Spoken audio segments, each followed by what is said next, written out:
primeira coisa que eu quero entender é por que nós estamos com negativo na fundação. Porque quando o doutor Nicodemos saiu, quando ele saiu da presidência da fundação, ele deixou, como se diz, as contas em dia, né?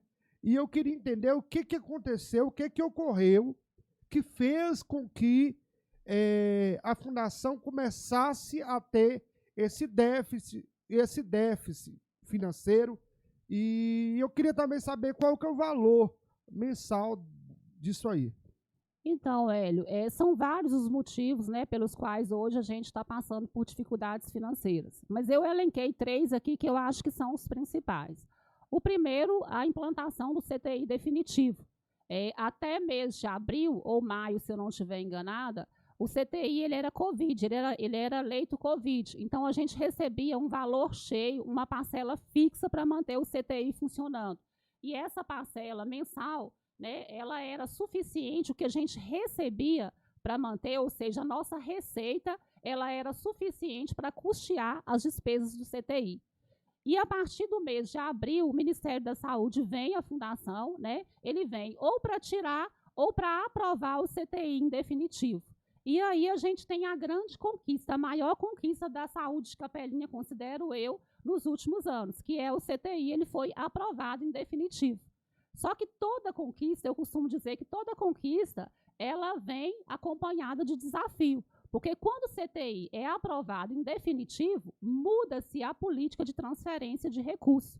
Então, hoje, a gente não recebe mais aquela parcela mensal fixa, aquele valor cheio que a gente recebia de R$480 mil.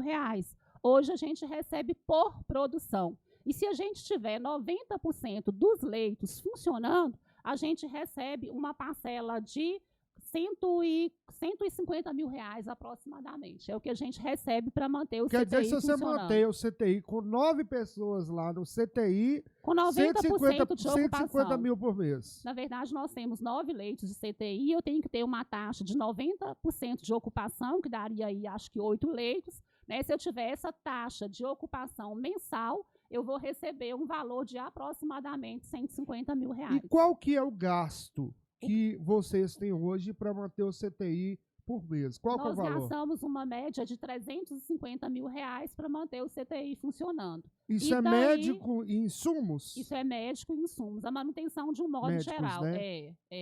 Médico, material hospitalar, tudo que a gente precisa para manter o CTI funcionando. 350 então, aí já começa, você tem uma despesa fixa, porque depois que ele passa a ser definitivo, a minha despesa, ela permanece. E a minha receita, ela cai. Então, eu recebo 150 e tenho um gasto de 350. Então, aí já dá um déficit já de R$200 mil mês. Mais 2 motivos. Você sabe que nos últimos anos a gente teve uma inflação de um modo geral, e isso não foi diferente com material médico hospitalar. A gente teve uma alta significativa de insumos e quando a gente tem dificuldade financeira, até isso é complicador, porque às vezes a gente não consegue, a gente compra só aquilo que a gente realmente está precisando dentro do mês, a gente não consegue nem ter como que fala, o almoxarifado, a gente não consegue, estoque, não consegue fazer estoque, justamente, a gente tem essa dificuldade. Aí, por exemplo, soro, tem medicamentos específicos, insumos específicos que têm altas, né, esporádicas, e que a gente, se tivesse condição de fazer um estoque, talvez a gente conseguiria comprar num preço mais baixo e manter no nosso estoque. Mas, por exemplo, o soro, recentemente, teve uma alta muito grande, a gente teve que comprar esse soro, né, num valor mais alto, porque a gente não tem condição de manter um estoque na fundação hoje. Foi questão dos recursos que vocês recebiam fechado na pandemia, e agora vocês recebem por produção. Segundo, a questão da alta do material, dos insumos, né? Dos insumos. E o terceiro, que foi a impossibilidade de receber emenda parlamentar no ano de 2022. Quando eu digo emenda parlamentar, emenda de custeio. Né? As receitas da fundação eram incrementadas ao longo desses últimos anos com emendas parlamentares.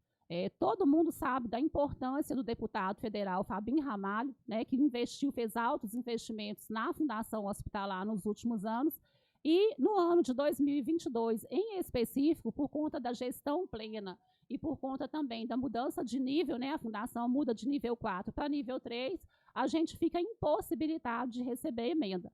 Mesmo que o Fabinho ou qualquer outro deputado quisesse investir na fundação, né, destinar emendas de custeio para a fundação, naquele momento específico a gente estava impossibilitado de receber emenda. Então foi muito desafio, né, e aí foi um ano extremamente atípico para a Fundação Hospitalar, o ano de 2022. Sem contar, Hélio, que recentemente a gente recebeu do Ministério Público o parecer da prestação de contas de 2021, e esse parecer ele já aponta que contabilmente a Fundação virou o 2021 com um déficit de R$500 milhão. Então, a gente já virou o 2021 para 2022 com dificuldade financeira. Eu ia te perguntar a seguinte situação. Qual que é o valor, então, de déficit que nós temos, já que nós temos uma produção, se tem uma produção possivelmente aí de um valor, o gasto fixo de 350, né, quanto que nós ficamos no vermelho por mês? O gasto fixo que eu te passei aí é só do CTI, mas o nosso gasto geral com a fundação, incluindo o CTI, a gente tem uma despesa média que gira em torno de R$ 1.150, R$ 1.200. R$ 1.150, R$ 1.200.000, você falou mil. Isso, é a nossa despesa mensal. E nós temos uma receita fixa de R$ 834 mil. Então, a gente vira todo mês, né, com um déficit de 300 e poucos mil reais. Hoje, o nosso déficit total está na casa de R$1 milhão.